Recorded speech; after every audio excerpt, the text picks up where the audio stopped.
Okay, let's unpack this.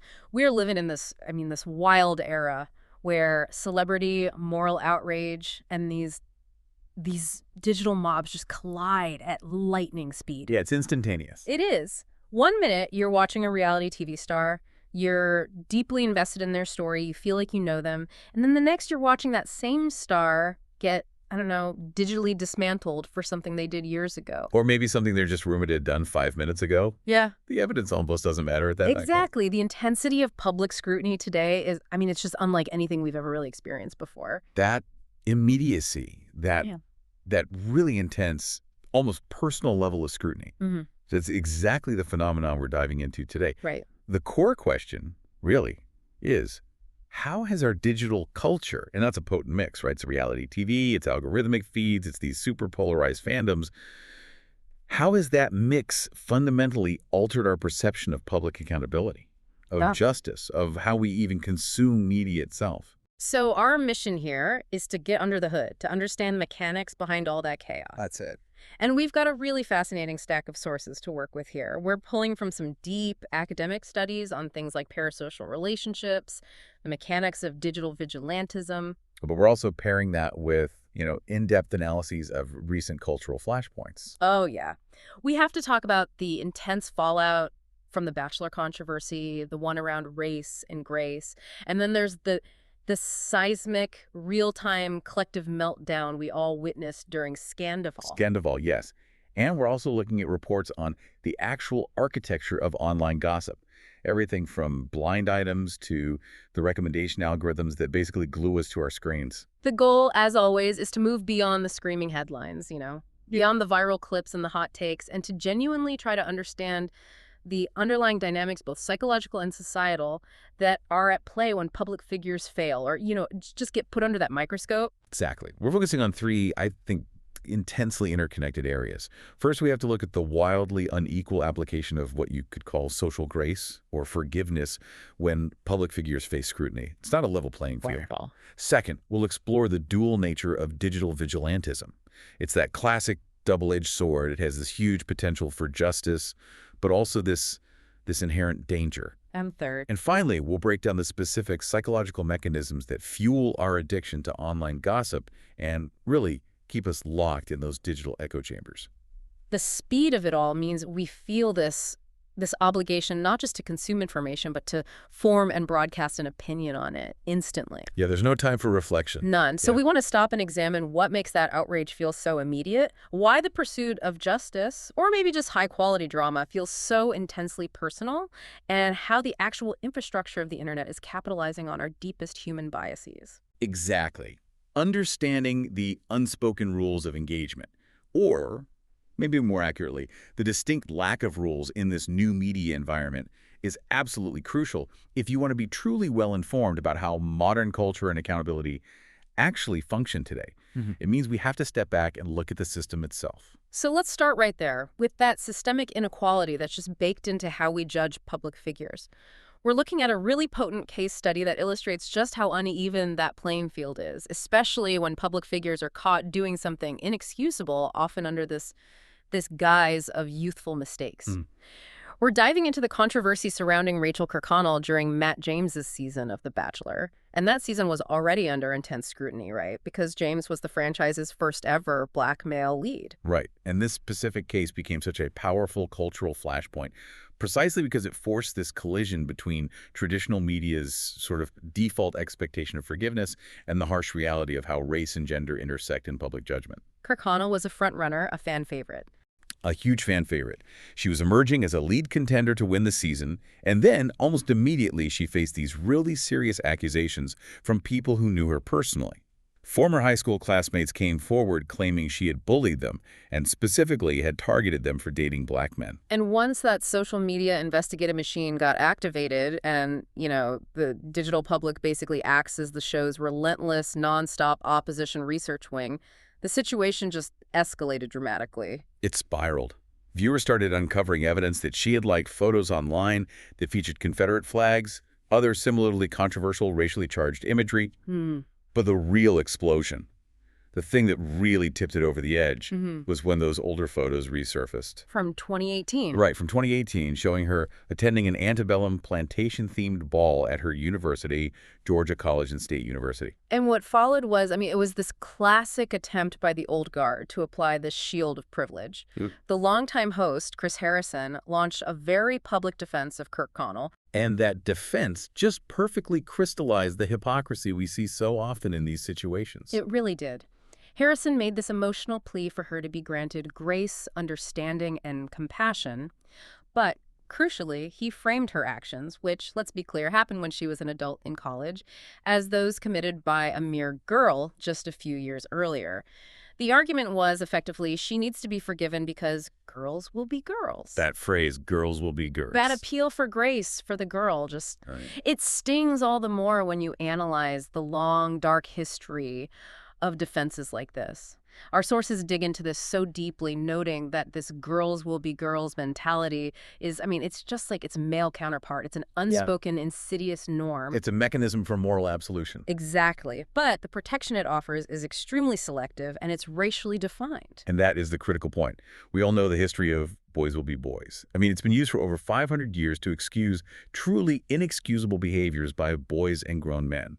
We're talking about actions spanning harassment, abuse, injury, even homicide. But even that pervasive protection, which kind of suggests men just remain developmentally stunted forever, it largely excludes black and brown boys. And we can't forget the tragic historical examples that prove this rule. The source material is so powerful on this point. I mean, you think of cases like George Stinney, Emmett Till, Tamir Rice, Santos Rodriguez, Jason Perot. All children. All children who were denied the protection of boyhood and were judged and punished as adults because of systemic racial bias. So when we see the girls will be girls version get deployed, and it's almost always used to absolve bad, often racist behavior, we have to recognize the identity of the person who's receiving that protection. Who gets the shield? Who gets the shield.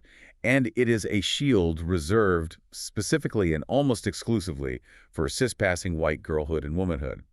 It offers this facade of protecting virtue and innocence, which allows truly harmful conduct to go unacknowledged or just get minimized as a momentary lapse of judgment. And the tragic contrast here is that black and brown girls are explicitly excluded from that shield of innocence and grace.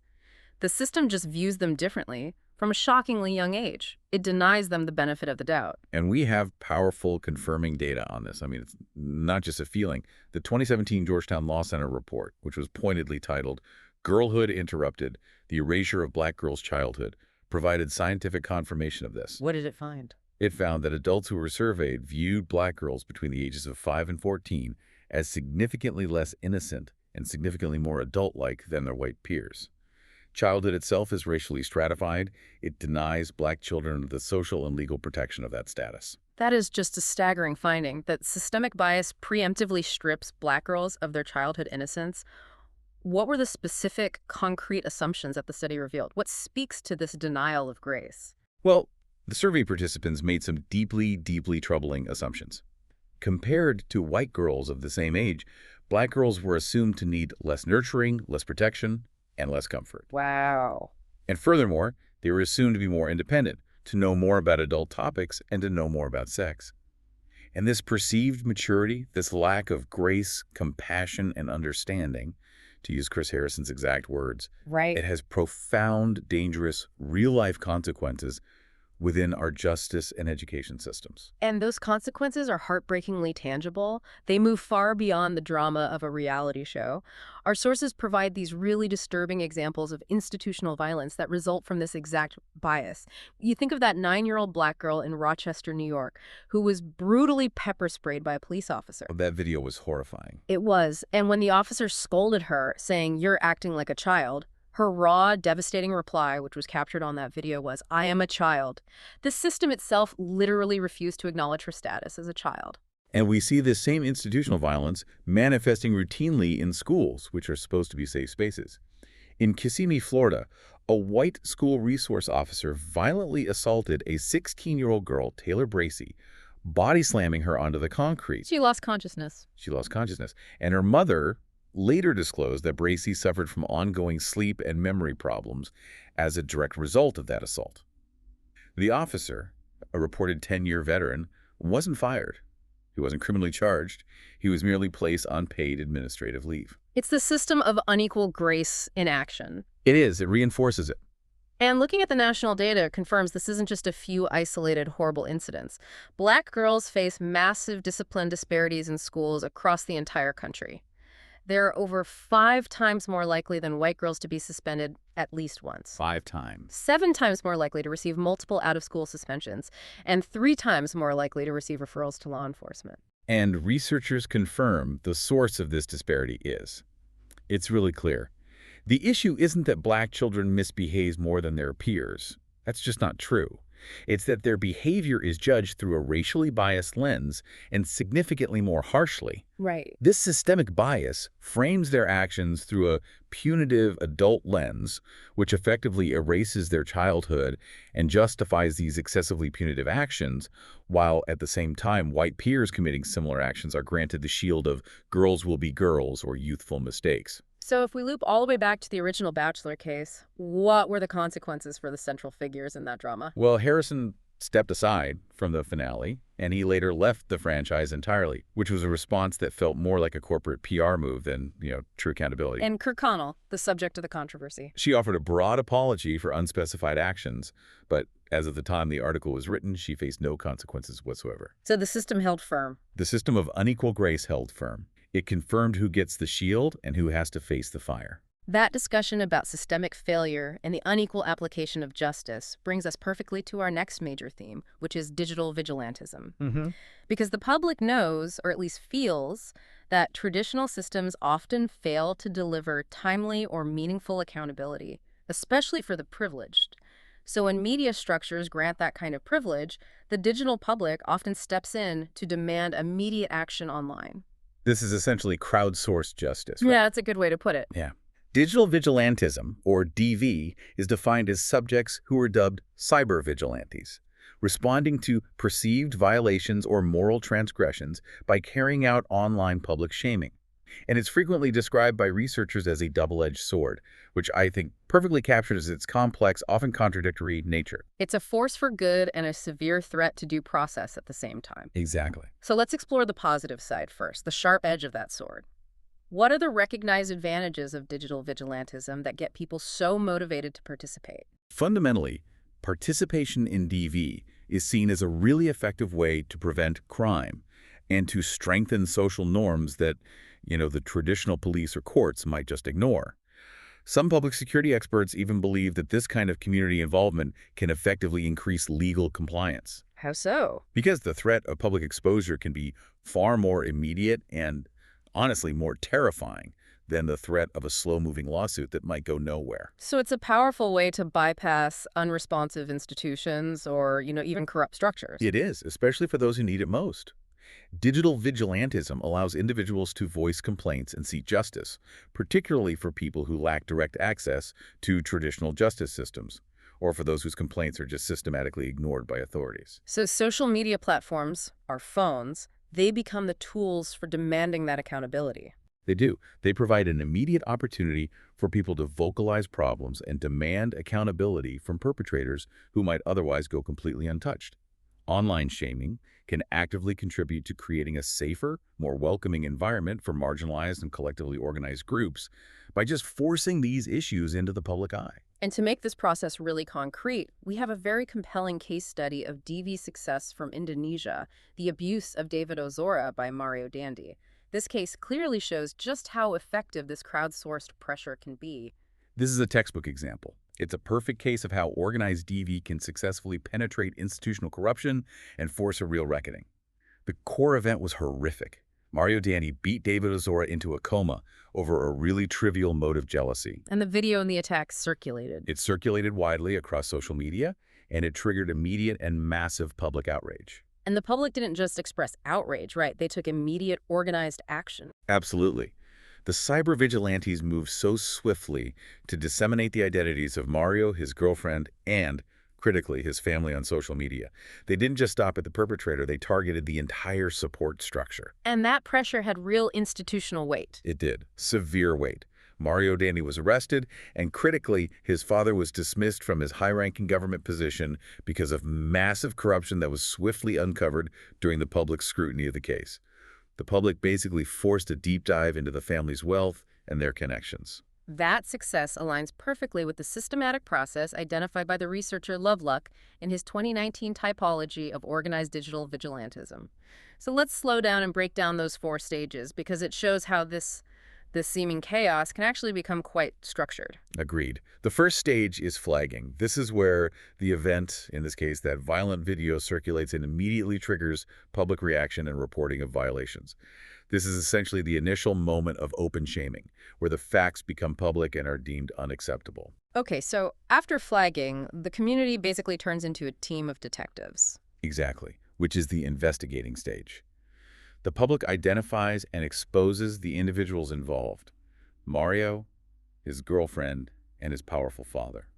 This is the crucial stage of naming, where you link the transgression to a real-world identity that can then be held accountable. And the third stage, hounding, that sounds much more aggressive than just simple naming. What did this look like in the Ozora case? Hounding is definitely more than just naming and shaming. It included intense social media pressure, doxing, which is revealing personal information, and attacking the perpetrator and their family with these relentless demands for justice. So they created a hashtag. They did. This included flooding platforms with the Instagram hashtag #CoalDavid, which roughly translates to #GuardDavid or #EscortDavid. And that acted as a centralized rallying cry, maintaining constant pressure on the legal system to act and not just dismiss the case. And the final stage is where that public action actually intersects with institutional change. That's the fourth stage, organized leaking. This stage succeeded in dragging Mario into the legal system, and most importantly, it exposed the corruption case involving his father. The publicizing of the father's exorbitant wealth, which clearly didn't match his civil servant salary, is what forced his dismissal. Wow. So in this specific instance, digital vigilantism moved past mere shaming, and it achieved tangible social justice through this clearly identifiable systematic series of steps. That's the sword's sharp edge, a direct route to accountability that traditional systems often impede or ignore. But now we have to turn that sword around and look at the risks, they're immense. What are the major structural disadvantages of this kind of collective action?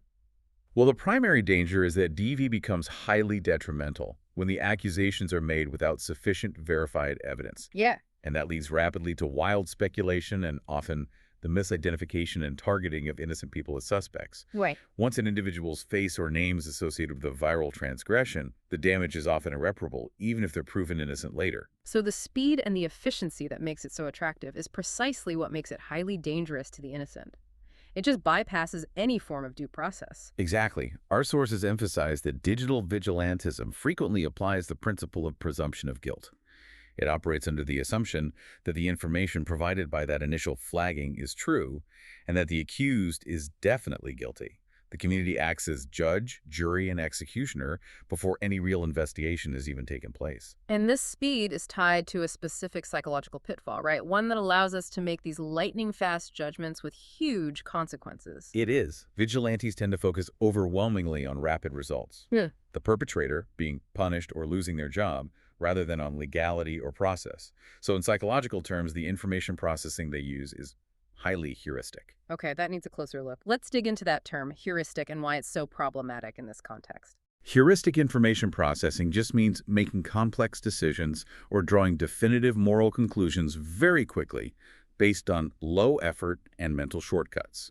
It's an efficient but often flawed way the human brain processes information. So it's a shortcut. It's a shortcut. And when it's applied to digital vigilantism, this haste creates an environment where that quick moral satisfaction is prioritized over careful verification. So the internal reward mechanism of our brain is triggered by the speed of the verdict, not necessarily its accuracy. What does this shortcutting lead to in terms of real-world outcomes? This haste results in decisions that are often opaque, non-democratic, and not accountable. Vigilantes often fail to ensure basic legal and ethical standards like data protection, privacy, non-discrimination, or even accountability for their own actions. So the public just decides. The public decides who should be punished and how, often circumventing any due process entirely. The danger isn't just misidentification. It's the normalization of a punitive structure where legality is irrelevant compared to collective outrage. It's the thrill, of the rapid verdict winning out over the difficult, slow work of verification and real justice. And this collective focus on a perceived violation, whether it's a failure of grace or a real crime, ties directly into the intense emotional investment we have in celebrity and public life. We have to understand the emotional fuel source for this whole engine of digital scrutiny. It's amazing how this intense commitment to justice, or sometimes just to chaos, is driven by something so fundamental, the psychological way we attach to these people we see on our screens. All right. So let's transition now to that fundamental psychological driver behind why we care so much about public figures.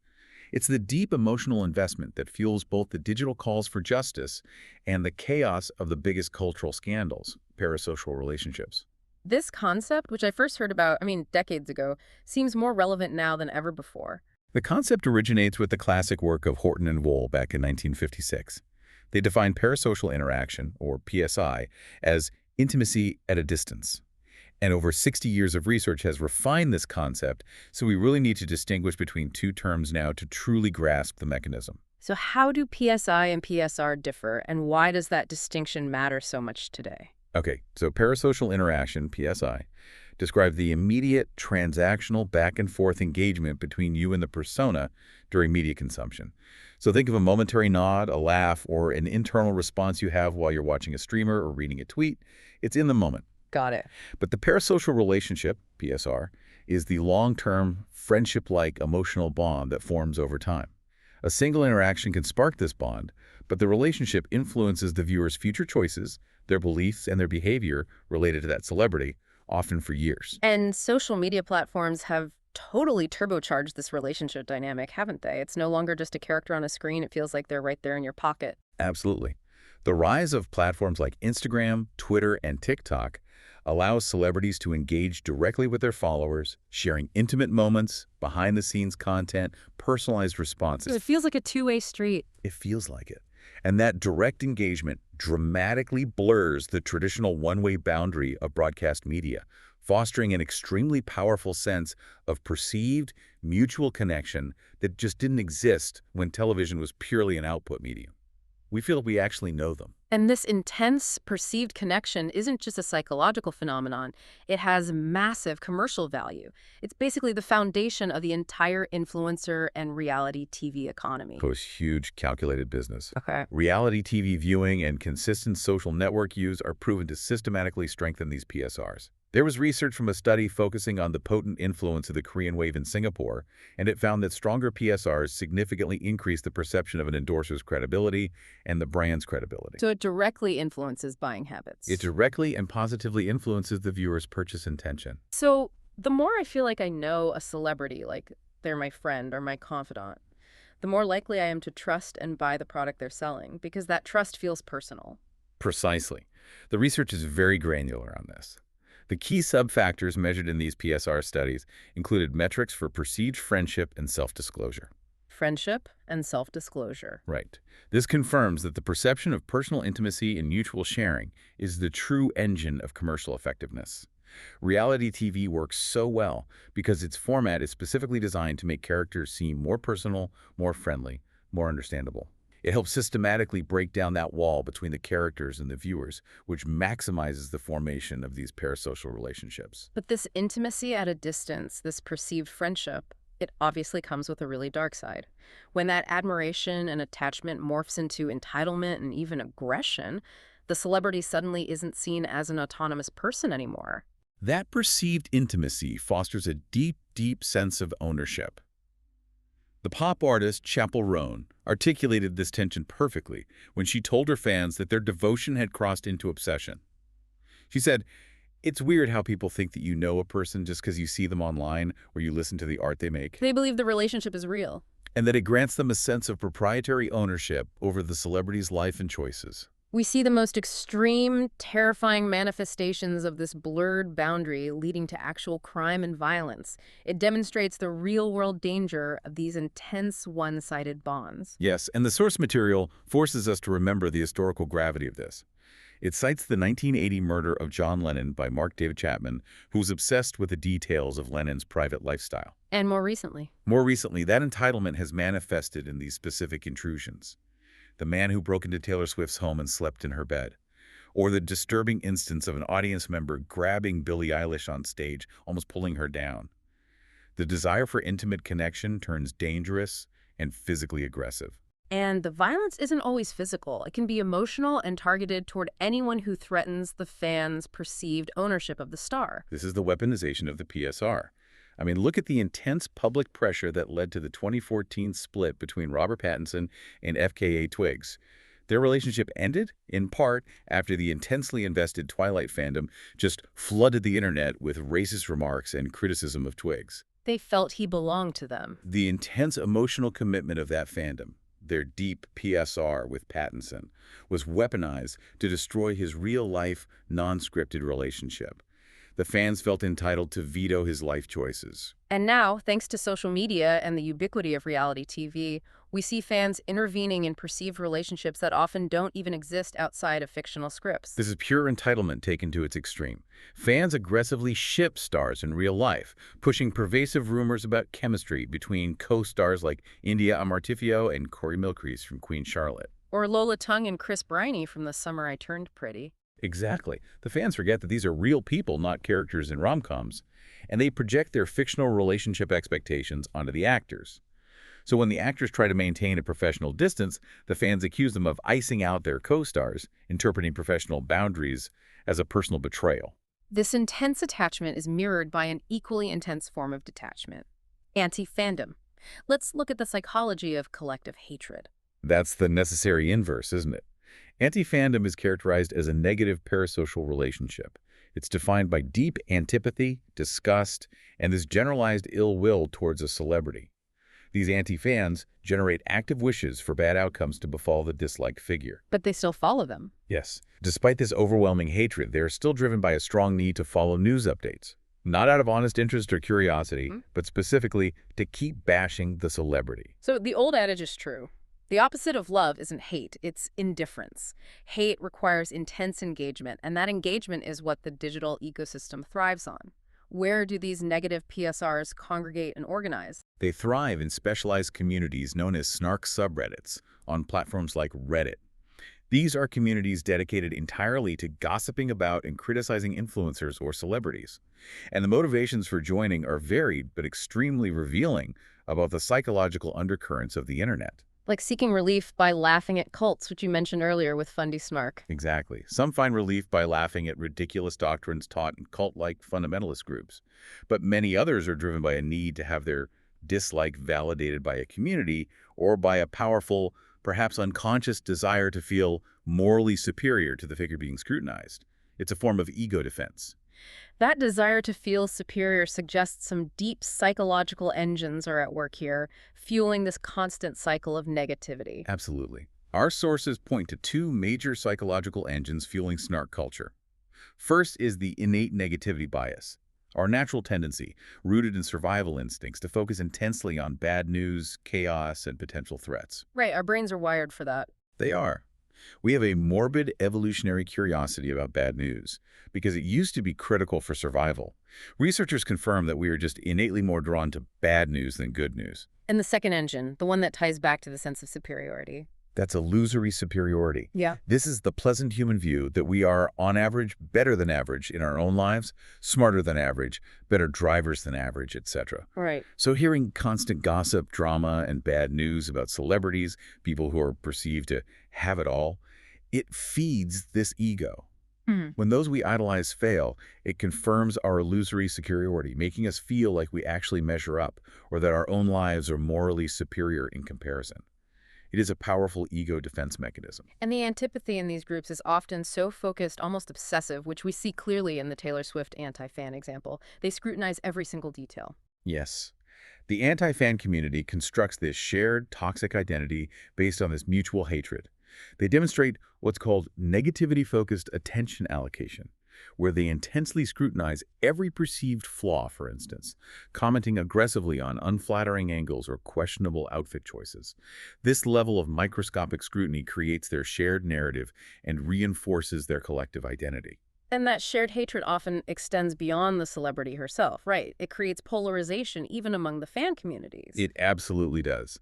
This phenomenon leads to what is called affective polarization, where the hatred exceeds simple competition and is directed violently at the celebrity's fans and supporters. This toxic environment, fueled by hostility and moral superiority, creates powerful filter bubbles and echo chambers, amplifying negative views and reinforcing an intense us versus them mentality that is so characteristic of the internet today.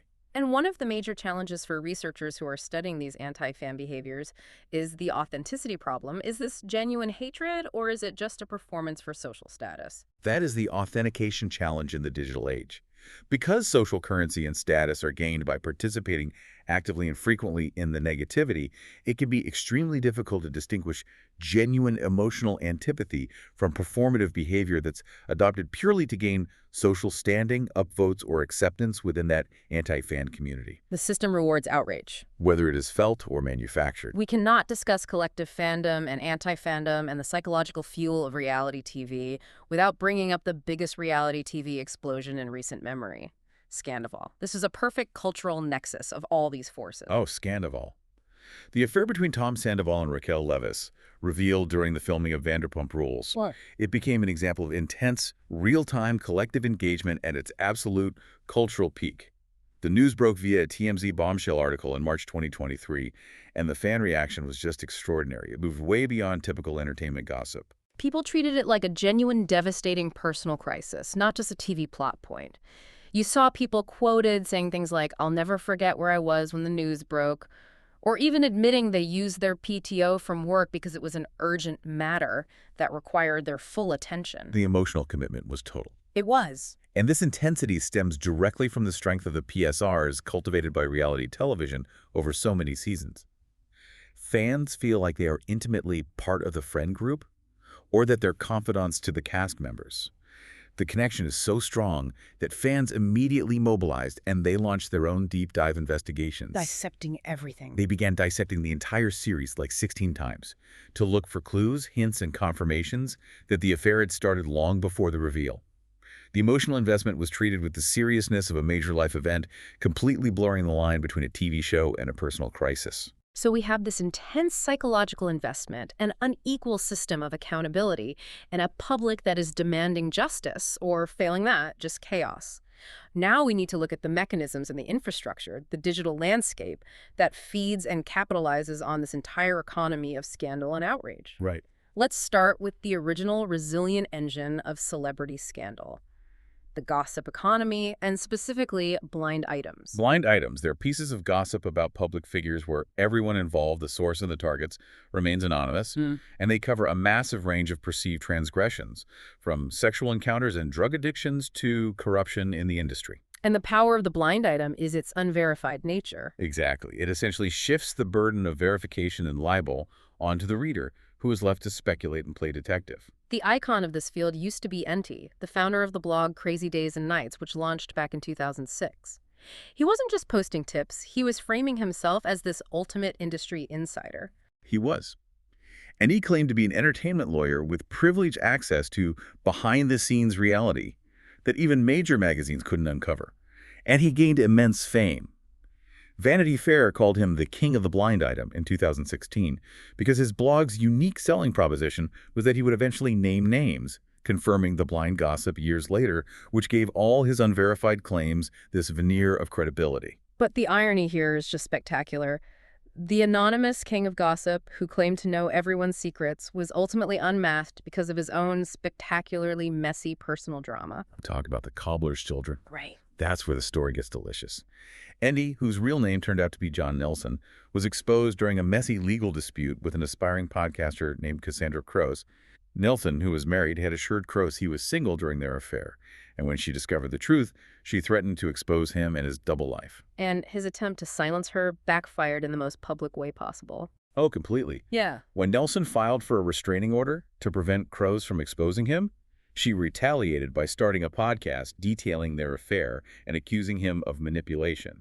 And internet sleuths and reporters, smelling blood, they dug up the court documents from that restraining order filing, And there it was. which publicly confirmed that John Nelson was indeed the anonymous anti-lawyer.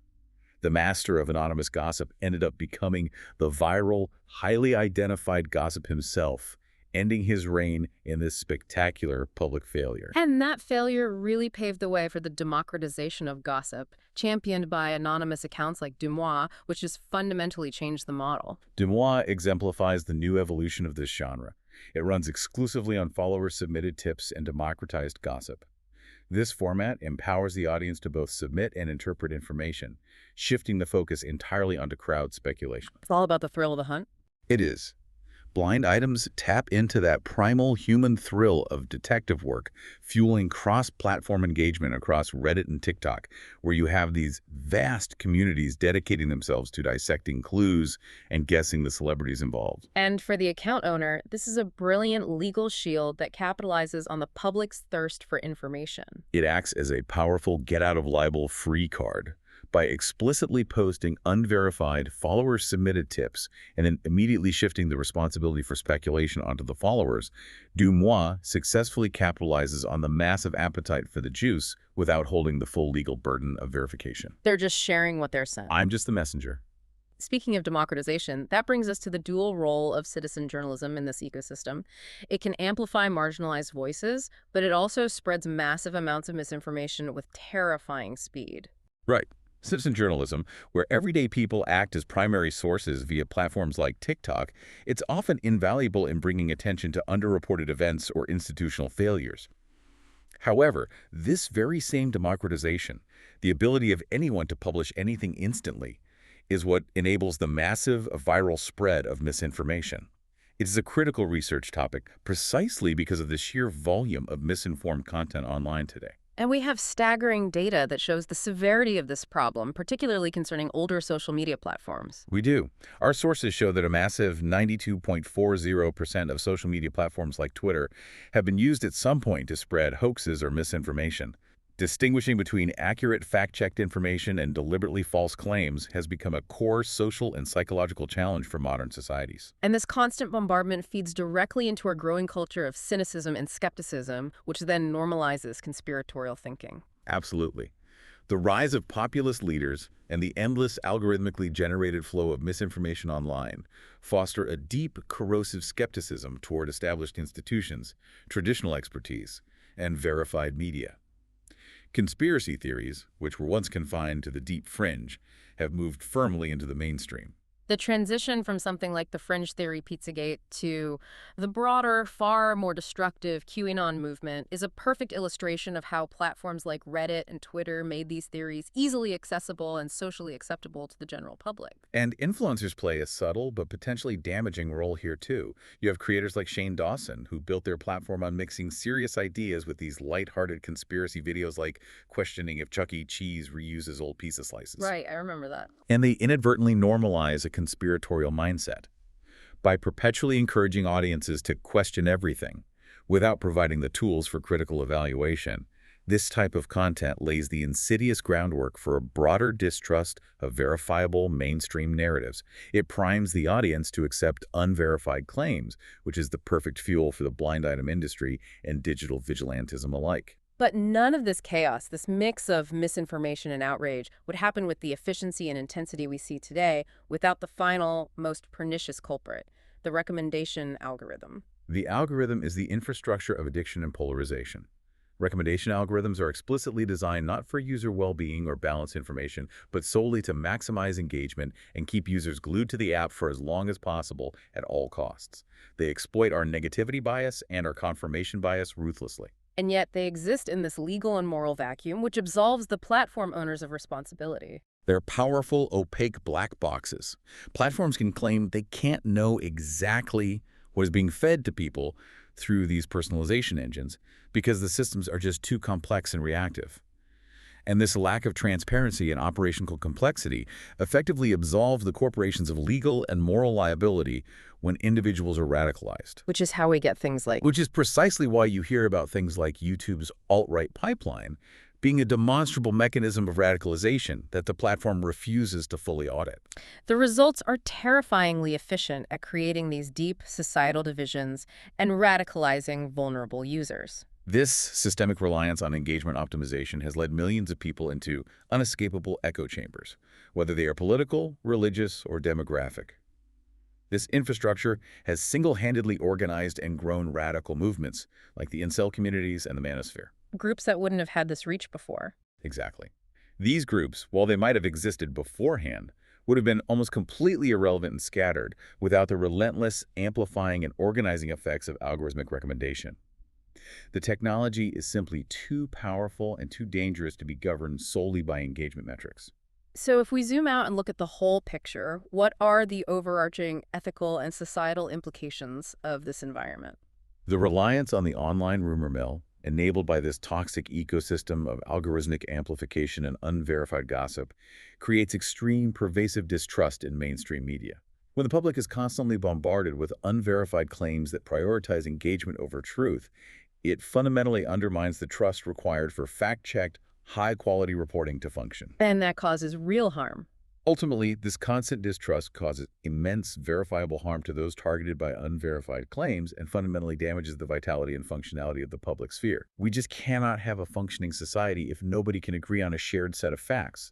We've covered a remarkable amount of ground today. We've moved from the systemic injustice embedded in traditional media framing, who gets grace and who doesn't, to the chaotic, intensely weaponized nature of modern digital engagement that promises justice, but so often just delivers chaos. And what stands out to me is how digital platforms simultaneously enable two extremely powerful collective psychological behaviors. On one hand, you have the desire for legitimate, immediate justice, which we saw in the systemic successes and the organization of digital vigilantism. Right. But on the other hand, you have the desire for confirmation bias, for moral superiority, and for negativity, which is what fuels anti-fandom and snark culture. And the connective tissue between all of it seems to be the parasocial relationship.